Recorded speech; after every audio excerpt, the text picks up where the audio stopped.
ಬಿಜೆಪಿಯಿಂದ ಆಯ್ಕೆಯಾಗಿದ್ದ ಮಾಜಿ ಶಾಸಕರಾದ ಶ್ರೀ ಬೆಳ್ಳಿ ಪ್ರಕಾಶ್ ಅವರ ಮನೆಗೆ ಇಂದು ಸೌಹಾರ್ದಯುತವಾಗಿ ಭೇಟಿ ನೀಡಿ ಅವರ ಮನೆಯಲ್ಲಿಯೇ ಭೋಜನ ಸ್ವೀಕರಿಸಿದ ಹಾಸನ ಲೋಕಸಭಾ ಕ್ಷೇತ್ರದ ಜೆಡಿಎಸ್ ಬಿಜೆಪಿ ಮೈತ್ರಿ ಅಭ್ಯರ್ಥಿ ಪ್ರಜ್ವಲ್ ರೇವಣ್ಣ.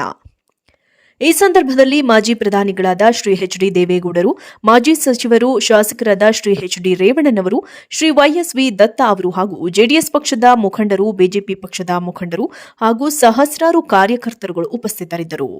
ಇದೇ ಸಂದರ್ಭದಲ್ಲಿ ಕಡೂರು ಕ್ಷೇತ್ರದ ಯುವ ನಾಯಕರು, ದಿವಂಗತ ಕೆಎಂ ಕೆಂಪರಾಜು ಅವರ ಪುತ್ರರಾದ ಶ್ರೀ ಚೇತನ್ ಕೆಂಪರಾಜು ಹಾಗೂ ಅವರ ಬೆಂಬಲಿಗರನ್ನ ಇಂದು ಮಾಜಿ ಪ್ರಧಾನಿಗಳಾದ ಶ್ರೀ ಎಚ್.ಡಿ. ದೇವೇಗೌಡರ ಸಮ್ಮುಖದಲ್ಲಿ ಪಕ್ಷಕ್ಕೆ ಸೇರ್ಪಡೆ ಮಾಡಿಕೊಳ್ಳಲಾಯಿತು. ಇವರ ಪಕ್ಷ ಸೇರ್ಪಡೆಯು ಕಡೂರು ಕ್ಷೇತ್ರದಲ್ಲಿ ಪಕ್ಷಕ್ಕೆ ಮತ್ತಷ್ಟು ಬಲ ತುಂಬಲಿದೆ ಎಂದರು. ಈ ಸಂದರ್ಭದಲ್ಲಿ ಮಾಜಿ ಸಚಿವರು, ಶಾಸಕರಾದ ಶ್ರೀ ಎಚ್.ಡಿ. ರೇವಣ್ಣನವರು, ಮಾಜಿ ಶಾಸಕರಾದ ಶ್ರೀ ವೈ.ಎಸ್.ವಿ. ದತ್ತ ಹಾಗೂ ಜೆಡಿಎಸ್ ಮತ್ತು ಬಿಜೆಪಿ ಮುಖಂಡರು, ಕಾರ್ಯಕರ್ತರು ಉಪಸ್ಥಿತರಿದ್ದರು.